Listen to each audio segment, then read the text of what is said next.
Avez-vous plus de difficultés avec vos fils qu'avec vos rythmes? Si vous êtes comme énormément de batteurs, vous avez peut-être parfois de la difficulté à retomber sur le premier temps à la sortie d'un fil. Ou vous réalisez peut-être que vous êtes prisonnier des 2-3 foutus mêmes fils. Si c'est votre cas, pas de panique, il existe des solutions. Et dans la vidéo d'aujourd'hui, je vous propose d'explorer avec moi le concept des groupings qui a littéralement révolutionné mon approche avec les fils. D'ici la fin de la vidéo, vous allez comprendre en quoi consistent les groupings et ce qui en fait une stratégie puissante. Vous aurez des exemples de fils prêts à l'emploi et surtout, vous aurez une nouvelle approche pour vous sortir des sables mouvants et créer des fils à volonté. Le concept des groupings, c'est un concept extrêmement puissant qui permet de créer des fils incroyables comme celui que vous avez entendu dans l'introduction un peu plus tôt. Commençons par placer le concept des fils en perspective. Généralement, une mesure de 4/4 se divise en 16 doubles croches. Mais qui a dit qu'il fallait absolument fragmenter 16 doubles croches en 4 sous-groupes de 4? Le point de départ avec les groupings, ça va être de créer des sous-groupes différents. Plutôt que de penser nos 16 doubles croches comme 4 sous-groupes de 4, pourquoi pas essayer 6-6-4 qui totalise bel et bien toujours 16 doubles croches au final. Dès qu'on comprend qu'on peut faire autre chose que 4-4-4-4, on peut déjà trouver plusieurs séquences possibles qui doivent à chaque fois par contre toujours totaliser 16 doubles croches. 6-6-4, ça fonctionne. On peut changer l'ordre de 6-4-6. On pourrait aller à 4-6-6. Ensuite, la prochaine étape, ça va consister à définir les surfaces de frappe pour chaque sous-groupe impliqué. Prenons en exemple la séquence 6-6-4, dans laquelle je vais définir une idée musicale de 4 notes, donc le petit sous-groupe de 4. Et ensuite de ça, en fait, on va développer une idée musicale de 6 notes, bien entendu, le petit sous-groupe de 6. Pour l'idée musicale de 4 notes, je vous propose l'enchaînement suivant. 3 caisses claires suivies de 1 pied.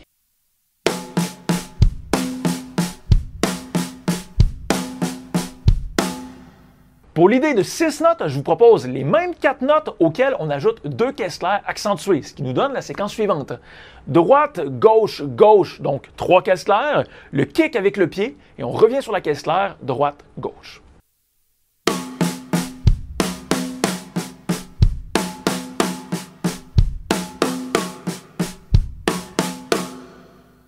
Évidemment, ça pourrait être plein d'autres choses, mais l'important, c'est d'obtenir des enchaînements qui coulent bien et qui se jouent de manière fluide derrière le kit. À partir de là, on peut littéralement assembler notre mesure complète 6-6-4. Remarquez tout de suite que la pulsation, par contre, va être mise à rude épreuve quand même parce que l'emplacement de la pulsation ne concorde plus toujours avec le début de nos sous-groupes. Quand on avait 4-4-4-4, la pulsation concordait avec chaque début de sous-groupe. Quand on se retrouve avec un sous-groupe différent, 6-6-4, là, ça peut décaler. Autant c'est ce qui permet au concept des groupings de créer des fils intéressants et différents, mais ça peut aussi représenter un défi de taille qu'il va falloir travailler selon votre niveau. Peu importe vos sous-groupes, vous devez jamais perdre la pulsation de vue. Vous pourriez même faire un petit pas de plus en tentant de battre la pulsation au charlet si vous souhaitez. Je vous fais donc un exemple, je vais enchaîner 3 mesures de rythme avec une mesure de fil, celle qu'on a définie à l'instant. Je vous pose la question suivante. Lorsque je vais faire mon exemple, arrivez-vous à entendre passer les 4 sous-groupes, en fait, pas les 4 sous-groupes, les 3 sous-groupes 6-6-4 qu'on a définis pendant justement que je joue le fil? Et surtout, est-ce que vous êtes capable aussi de battre la pulsation sans justement vaciller durant toute la démonstration?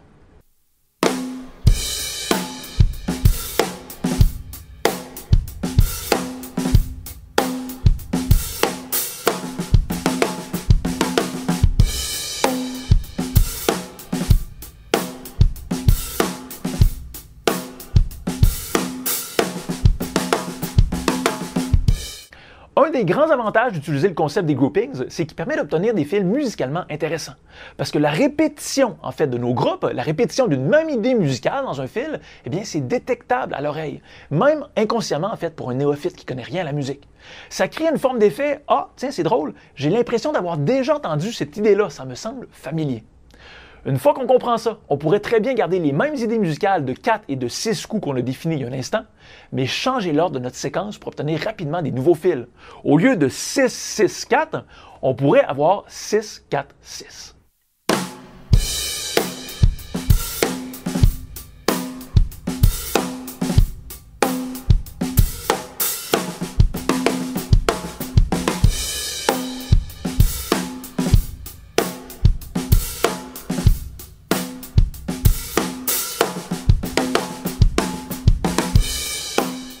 Ou encore 4-6-6.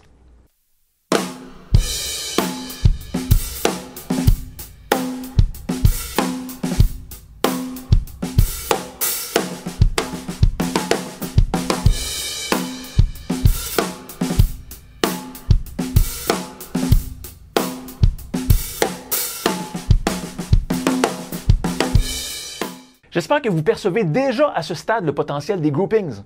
Et si vous aimeriez aller encore plus loin, voici 2 options supplémentaires que vous pourriez explorer. Orchestrez différemment les frappes de vos sous-groupes.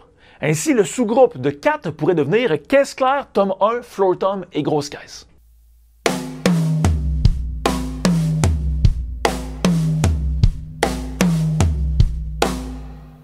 Le sous-groupe de 6 pourrait se transformer en caisse claire, caisse claire, caisse claire, grosse caisse, floor tom, caisse claire.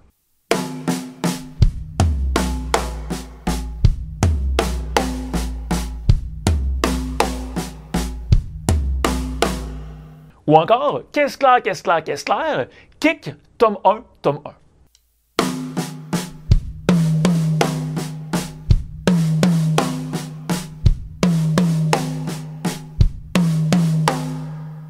Une fois assemblé, ça ouvre un monde de possibilités et c'est à vous vraiment d'être créatif avec tout ça.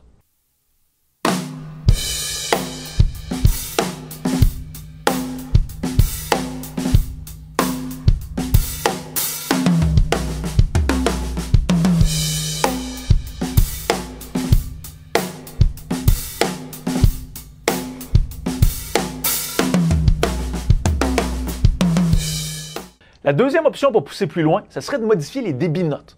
Au lieu de débits de notes en double croche qui totalise 16 frappes par mesure, eh bien, on pourrait par exemple basculer vers un débit en sextolet qui va totaliser 24 frappes par mesure. Un exemple, on pourrait subdiviser en sous-groupes de 4, 4, 4, 6, 6, ce qui totalise 24 double croches.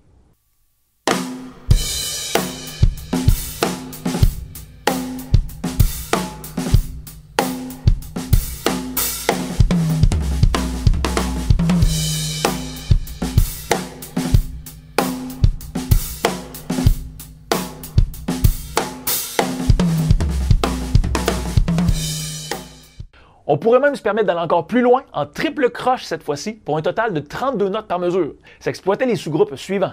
4, 4, 6, 4, 6, 4, 4. Ça fait beaucoup à retenir, mais ça s'apprend bien quand même. Je vous le rejoue à nouveau maintenant que vous comprenez le concept des groupings.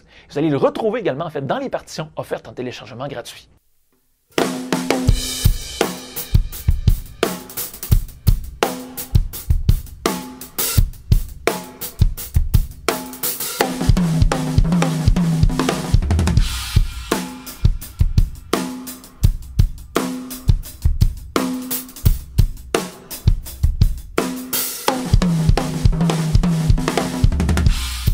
Voilà, c'est tout pour aujourd'hui. J'espère que le concept des groupings vous permet de repenser différemment la thématique des fils.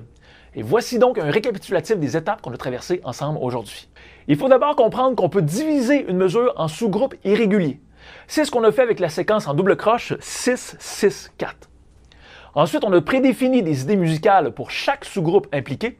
Et on a terminé en assemblant la mesure complète, en s'assurant de ne jamais perdre la pulsation de vue, même si le clic ne concordait plus nécessairement avec le début de nos sous-groupes. Si vous comprenez ces 3 étapes-là, vous pouvez créer des fils incroyables qui seront à la fois musicaux et qui sortent littéralement des sentiers battus. Maintenant, c'est à vous de jouer, et comme toujours, pour vous entraîner, je vous propose de télécharger gratuitement les partitions d'aujourd'hui.